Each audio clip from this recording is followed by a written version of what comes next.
Legacy overhead, that's what he called me. I was halfway through updating a compliance audit sheet when the video feed crackled to life and there he was. Matt. 30 years old if we're being generous, probably the kind of guy who used Synergy in bed and thought Excel macros were cutting-edge sorcery. The CFO introduced him as the efficiency fixer, which is corporate code for hatchet man with a smile. Tanned, tooth-bleached, styled like he Googled alpha male fade. "Hi everyone," he said, giving the kind of smirk you see on guys who still do keg stands at weddings. "I'm here to streamline operations and eliminate process redundancies."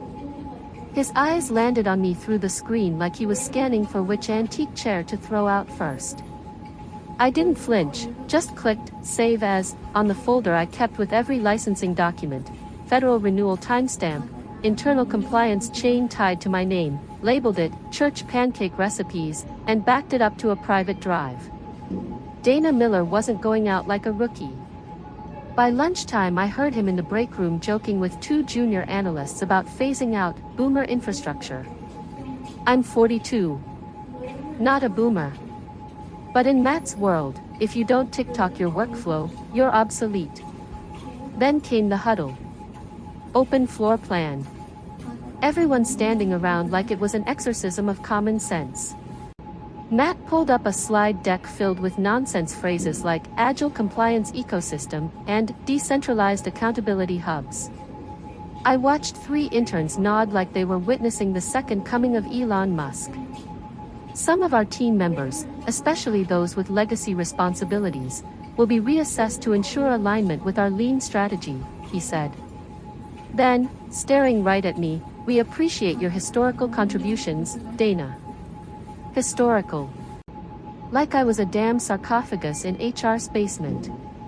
I didn't say a word, just smiled, the kind of smile you give when someone walks into a bear trap you've been camouflaging for a decade. Oh, and quick pause before we keep going.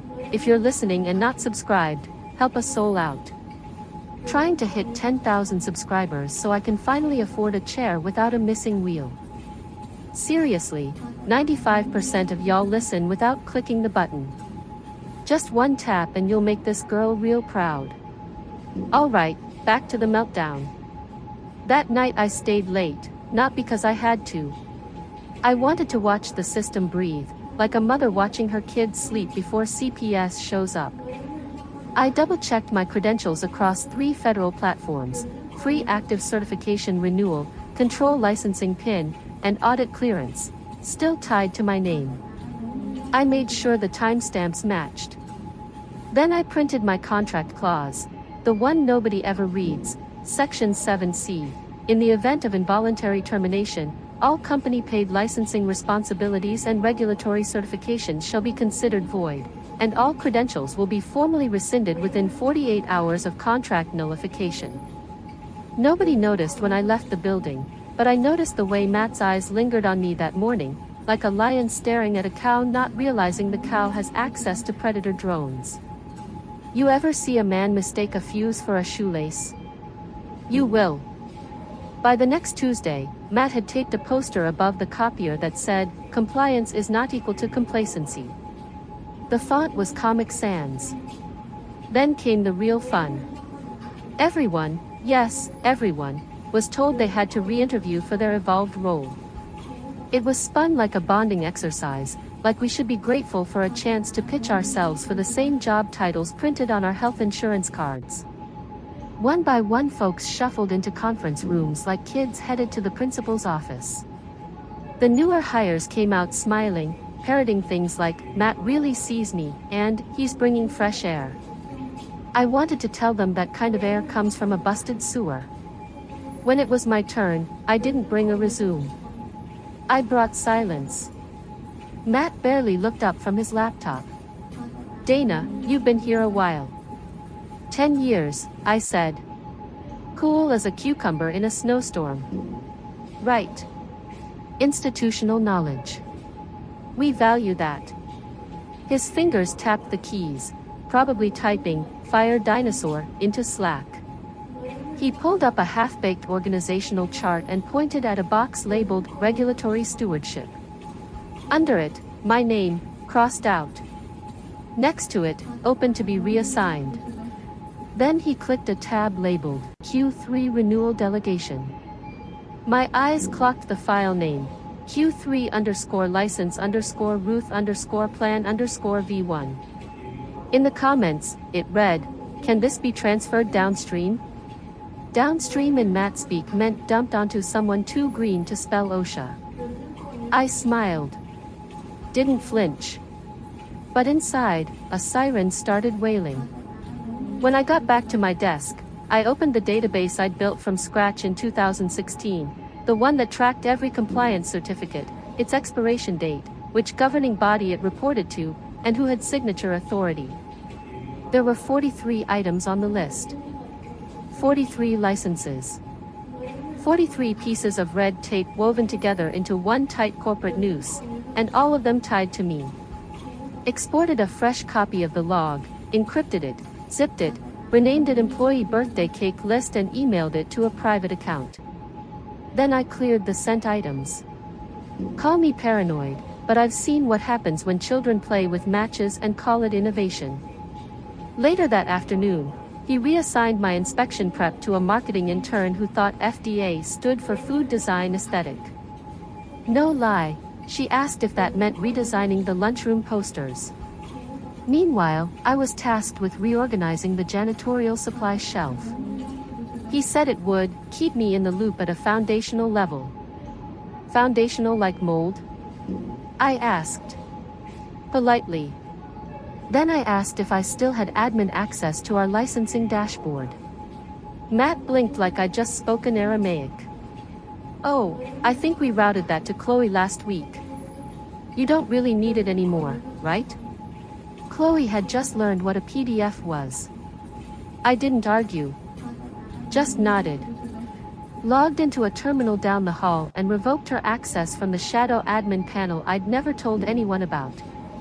If I was getting kicked off the ship, I wasn't leaving the map behind. I walked past Matt's glass-walled office later that day. He was laughing on a call, something about scrubbing out the old wood. He didn't notice me watching. But I noticed something. The fuse was shorter now. And the room smelled like smoke. The first time I heard them laughing, I let it slide. It was 3 of the junior analysts, fresh from college, still wet behind the ears and smug with borrowed confidence, hovering over a printout of my old compliance flowchart like it was a cave painting. "This thing uses color codes like it's a Crayola box," one snorted. Another added, "She even timestamps everything manually. Does she know automation exists?" They were clustered near the break room like a pack of overconfident poodles, sipping cold brew and dropping buzzwords like agile iteration and machine learning integration, as if those phrases had ever stopped a federal audit. I walked past, head high, but my spine burned. By Wednesday I'd been locked out of 3 internal dashboards, 2 of which I designed. No warning. No access request. Just a red 4003 screen and a pop-up that said, "Contact your system administrator." Spoiler, I was the system administrator. Or had been. Emailed IT, no reply. Tried calling HR. The voicemail was colder than January in Detroit. Finally got a real person after 4 attempts. They said, "Sorry Dana, all HR requests now go through your departmental manager." That's Matt. That's Matt, like they were announcing the second coming but with more hair gel and less divine oversight. I didn't reply, just hung up and stared at my monitor. Empty, but glowing. Been cut off from every meaningful interface in less than a week. No explanations. Just streamlining. Matt was smart in that insidious MBA way, never enough to build something, but just smart enough to know how to dismantle it under the cover of policy updates and reorg memos. He'd started slipping little grenades into his weekly updates to leadership, legacy processes under review, potential staffing overlaps, redundant certification management identified. That last one was cute. Like you could overlap a federally mandated authority signature tied to my biometric profile. I'd become a walking contradiction, officially employed but strategically erased. So I scheduled a 10-minute slot at a notary office. Quiet little place above a nail salon on Monroe Avenue. No fanfare. Just me, a stiff chair, a form titled Voluntary Relinquishment of Licensing Authority. I didn't sign it yet. Just notarized the option.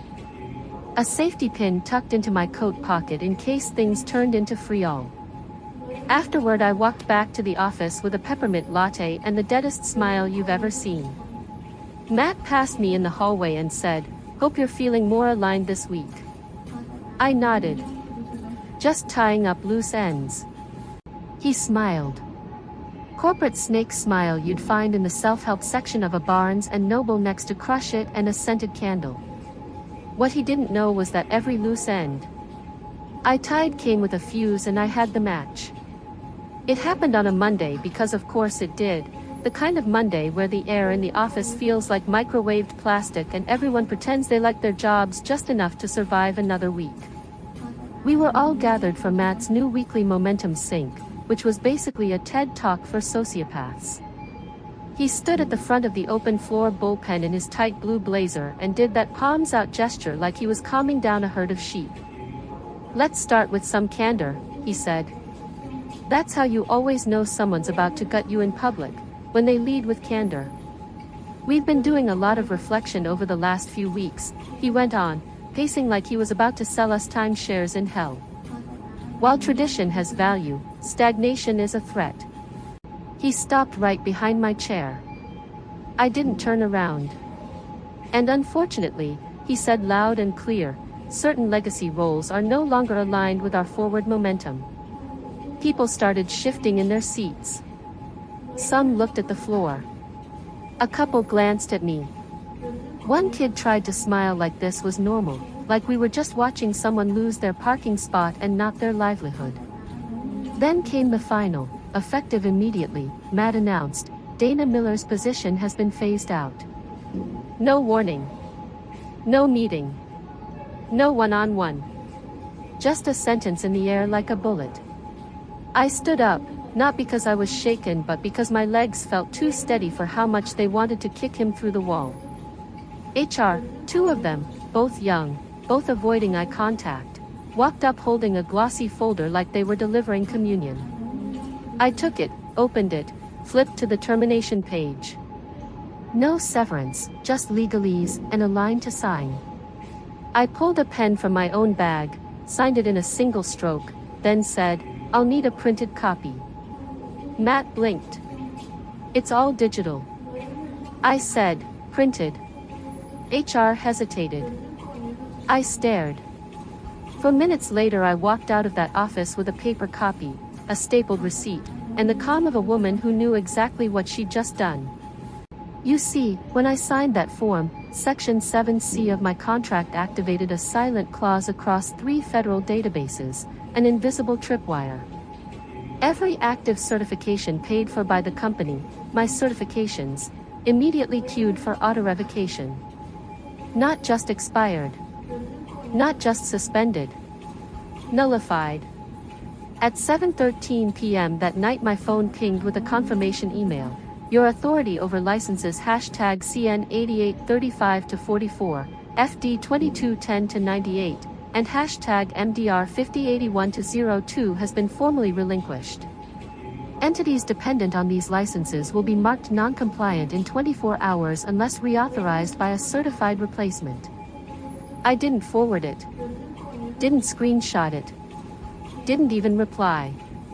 I just sat in my apartment, sipped boxed Merlot, watched reruns of The Golden Girls while the digital news started tightening around Matt's precious forward momentum. And I slept like a goddamn baby. Wednesday morning started with a whimper and a very expensive box of nothing. At 9:04 a.m., procurement tried to confirm shipment of medical-grade filtration components for one of our biotech clients, stuff you don't even breathe near without 3 signatures and a biohazard stamp. The vendor's reply, "Cannot fulfill shipment." Receiving entity listed as inactive. License CN 8835-44 expired. Contact listed certifying officer. Guess who that was? 10 minutes later, IT started logging anomalies. Logins failed. API calls choked. A scheduled data sync to the FDA's audit portal returned a rejection code, invalid license holder. That same hour, our internal license dashboard, once as clean and green as a freshly mowed lawn, started lighting up like a Christmas tree in hell. Red alerts. Inactive flags. Credentials marked orphaned. Matt, ever the smooth-brained diplomat, strolled into the operations pod with a to-go cup from some downtown cafe and said, "We'll just update the contact info." One of the compliance analysts, poor kid named Renee, tried to explain. "Sir, contact updates require certification reauthorization." Dana was the certifying officer. Legally. Matt blinked. "So do it anyway." She was the only credentialed officer with reauthorization authority across all active verticals. No one else is registered with the Federal Compliance Board. And the re-registration period? It takes weeks. There was a silence, not the awkward kind. The fatal kind. Like watching someone realize the iceberg isn't going to move. Matt rubbed his temples and muttered, "Why the hell didn't anyone tell me this earlier?" Renee, barely old enough to rent a car, replied, "Dana was the one who told people that." Meanwhile, I was at home in sweatpants eating knockoff Cheerios and reading the whole thread from an anonymous email chain a former colleague had quietly blind copied me into. Someone even included a screenshot of Matt's Slack message to legal. "Anyone know how to override a license expiry tag in the dashboard thingy?" Thingy. Called it a thingy. That dashboard had been my baby for 5 years. I designed it to lock down tighter than Fort Knox if certain revocation events fired. It wasn't just bureaucratic. It was surgical. If someone without the proper credentials tried to access a certification, it blacklisted their IP and auto-reported the intrusion to internal audit logs, which it also discovered that afternoon because Matt had tried to brute force his way in. By lunchtime, Char was getting panicked pings from upper management. "Can we get Dana back? Does her NDA prevent communication? Who signed off on this?" Nobody answered. Because the only person who could have was too busy figuring out if she wanted soup or wings for lunch. Spoiler, I went with both. That evening I opened LinkedIn and checked the old company page. Still proudly boasted, federally certified across all operations. I almost felt bad. Almost. Instead, I smiled. Because I knew by Thursday that lie was going to cost them more than just pride. The seeds were sprouting, and the vines were tightening. Friday morning came with sirens no one could hear, just the soft ping of a calendar alert and the thud of panic dropping into Matt's soy latte-filled gut. FDA randomized site inspection, 10 a.m. It was legit random, yes, but randomized within a window Dana had always planned for, quietly, annually, color-coded spreadsheet cross-referenced against vendor contract terms, renewal cycles, and the phases of the damn moon if needed. The auditors didn't play. They walked in with clipboards and the moral authority of IRS agents in Kevlar. By 9:22, the front desk called compliance. 3 inspectors here. They're asking for the license holder. Silence. Long, panicked silence. Because there wasn't one. Matt, now visibly sweating through his Navy Banana Republic blazer, sprinted to the ops wing and barked at legal, "Can we get Dana's credentials reinstated?" A poor junior associate Googled license reinstatement process, like it was a how-to guide for baking banana bread. Meanwhile, Matt tried logging into the Federal Credentialing Board's portal using Dana's old login. Access denied. He tried requesting a password reset. User not found. He called the regulatory board's help desk. They transferred him 3 times, then calmly told him, Dana Miller voluntarily relinquished her license authority. Her ID has been removed from the registry. Reinstatement requires full recertification. Average timeline, 4 to 6 weeks. Matt stared at the speakerphone like it had just slapped his mother. He turned to HR. What clause did she use to revoke her credentials? They flipped through her termination file, confused. We just processed the standard exit paperwork. I don't know anything about credentials. Someone from audit chimed in. Wait, didn't she have her own clause in her employment contract? That's when the room collectively remembered, Dana Miller wasn't some dusty compliance grandma. She was the linchpin. And they had yanked her out like a wisdom tooth hooked into the spine. Meanwhile, across town, Dana's phone buzzed. It was Liz from documentation, a decent person once, kind, who baked cookies for audit week and used to sneak post-it doodles onto Dana's monitor back when the world made sense. Dana, Liz's voice cracked. Did you do this? Dana stirred her coffee, looked out the window at nothing, then smiled. No, she said calmly. You did. Click. She didn't hang up hard, didn't yell. That would have been giving them too much credit, because this wasn't revenge. This was math. 1 + 1 = you fired the wrong damn person. Auditors were now sitting in the lobby.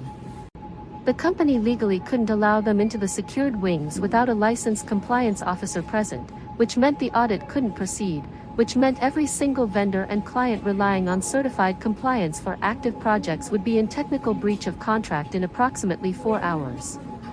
And Dana? She was getting her nails done. Midnight burgundy gel finish. Not because she needed to, because power doesn't need to raise its voice. It just has to walk away. Monday, 8:37 a.m. The building smelled like stale coffee, dried sweat, and the quiet shame of a company that just realized it stepped on its own oxygen hose. That's when he walked in, Gregory T. Winslow, CEO. Crew's tan glowing like an overcooked rotisserie chicken, silk shirt still creased from whatever Monaco resort he just floated back from. The man reeked of wealth, sunscreen, and complete oblivion. He strolled through the glass atrium like a Roman emperor returning from battle, waving at receptionists, throwing finger guns at junior VPs. Morning folks, hope y'all didn't burn the place down while I was gone. Nobody laughed. By the time he hit the executive floor, he had 3 unread urgent license compliance emails and a voicemail from legal that ended with the words, non-compliance disaster. At 9:02 a.m. he burst into the ops room expecting some mild turbulence. Instead, he walked into a goddamn plane crash. Operations frozen. Vendor shipments halted. Inspections failed. Certifications invalid. Clients livid. Revenue dashboard flatline. He turned to the room of red-eyed managers, jaw tightening. Who's handling this? All heads turned toward Matt. Now looked less like a visionary and more like a middle schooler who just flooded the gymnasium with glitter glue. Gregory pulled up Dana's termination paperwork on a wall-mounted monitor, read it in silence, then scrolled. Then scrolled some more. Finally, he said it quietly at first, like he couldn't believe the syllables as they came out. You fired the license holder. Matt opened his mouth. Closed it. Gregory's voice didn't rise. It dropped. Fired the person with sole federal licensing authority across all departments? Matt stammered, her responsibilities were deemed redundant. Gregory laughed, but not like a joke laugh. More like a, I just found out my kids sold our car for crypto laugh. He pointed at the screen. Her name is on every regulatory document. Every active license. Every renewal path. Every legal compliance chain this company depends on to exist. Flipped open a manila folder legal had rushed in with. Here's our top 5 suspended vendors. All contracts frozen due to expired certs. And here, He tossed a paper onto the table like a blackjack dealer. Dana Miller. Listed on every single one. Gregory spun back to the room.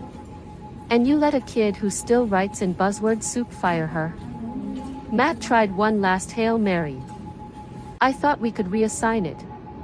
It said we could just update contact info. It's a federal license. Not a damn email alias, Gregory thundered. Silence. Then he grabbed his phone. Looked up Dana's contact. Nothing. HR piped up. We tried reaching her. She's, unresponsive. Gregory sighed, sat down, rubbed his temples like the sunburn had crawled behind his eyes. Then get her back. Matt coughed. She might not want to come back. Gregory looked at him like he was a bug crawling across a Bayan loafer. Oh, she'll come back, he said. We'll pay. Rename a wing after her if we have to. But deep down, even he knew. The woman they tossed like moldy leftovers now held the keys to their entire damn kingdom. And she wasn't standing at the gate anymore. She'd built another castle. And inside every blueprint they were scrambling to recover, her name was still printed in permanent ink. Justice didn't scream. It just watched the guilty bleed out on their own spreadsheets. By noon, his inbox had 6 messages flagged high priority from @winslowenterprises.com, and one voicemail from an assistant named Trevor who sounded like he hadn't slept since Thursday and might be on the verge of selling a kidney for leverage. The subject line on the final email, urgent, return requested by CEO directive. Dana didn't open it right away. She finished her late breakfast. 2 eggs over medium. Sourdough toast. The smug silence of a woman whose enemies were now taking meetings under fluorescent lights while she basked in the soft hum of a home espresso machine. Across the city, Gregory Winslow was pacing his executive suite like a lion forced into customer service. Matt? Oh, Matt was now Associate Project Liaison Level 2, which is corporate for, sit down, shut up, and don't touch anything that requires a password. Standing desk was replaced with a creaky hand-me-down. His monitor downgraded to a 19-inch square. The only thing agile about Matt now was the speed with which he got thrown under the bus. Gregory had legal draft up a proposal to Dana within hours. Consulting role, effective immediately. Term contract 6 months minimum. Reduced salary, but generous bonuses promised based on results. And of course, a full gag order. No social media. No interviews. No comments to regulators. Total silence. The offer came wrapped in digital gold ribbon and a groveling note. Dana. We recognize the critical nature of your previous contributions. Please consider this opportunity to help us restore operational integrity. We are prepared to be flexible. Let's rebuild together. Greg. Dana reread it. Twice. No mention of an apology. No ownership of what happened. Just veiled desperation dressed in HR drag. She composed a reply. Subject, return requested by CEO directive. Gregory. I appreciate the offer. Truly. Unfortunately, I don't return to burn buildings, especially the ones where I was thrown into the fire for streamlining as requested. Please find attached a highlighted copy of my signed termination clause, Section 7C. Formal confirmation of license revocation from the National Registry Board. Screenshot of your company's certification dashboard taken 72 hours post-termination. You'll notice my name's still listed. Grayed out. Irreplaceable. Wishing you compliance and clarity. Dana Miller. No flair. No threats. No negotiations. Just receipts. She clicked send and exhaled. Not like a woman mourning a lost job, but like someone closing a door they built, installed, and locked from the outside. Gregory read the email in silence. Didn't forward it. Didn't reply. He just leaned back in his chair, eyes locked on that grayed-out dashboard screenshot. And for the first time since stepping off his yacht, he understood. They hadn't just fired an employee. They'd excommunicated the one person who understood the religion. And Dana? She wasn't praying anymore. 3 weeks later, LinkedIn damn near imploded. There she was. Dana Miller. Hair a touch lighter. Smile a little sharper. Dressed in business black like a woman who came to collect. New position, Director of Compliance, Stratex Biocore. The post was short. No hashtags. No humble brags. Just, grateful to join a team where integrity isn't an afterthought. Below it, 2 lines of polite hellfire. Stratex Biocore secures OmegaMed and Viarc contracts, citing continuous compliance confidence as deciding factor. Those were the crown jewels. 2 biggest clients her old company had flaunted in every earnings call. The ones that now packed up shop and walked, after hearing their certification backlog hit unknown reactivation window. Internally, Stratex didn't have to sell hard. Dana came with the licensing blueprint in her brain and an industry reputation that couldn't be photoshopped. The very fact that her name had once secured multi-million-dollar vendor relationships was enough to tip the scales. Meanwhile, back at her old stomping ground, still stuck. The dashboard never turned green. License appeals choked in bureaucracy. Legal fines were rolling in daily. Some automated. Some hand-delivered like hate mail from the gods. Vendors dropped out. Clients panicked. The office holiday party got cancelled due to budgetary adjustments. And Matt? He didn't even get a goodbye cake. Just a 3-minute Zoom call and a quiet transition plan that read more like an obituary. 1 week he was barking orders in an open floor plan. The next, he was updating his resume with vague nonsense like freelance strategist. As for Dana, she had her own corner office now. Glass walls. Espresso machine. A chair that didn't squeak when she breathed. Every morning, she watched the alert pings from her industry feeds like someone watching the weather report for storms she'd already outflown. One ping. Then another. Her old company, flagged, non-compliant license status. Pending audit failures. Under appeal.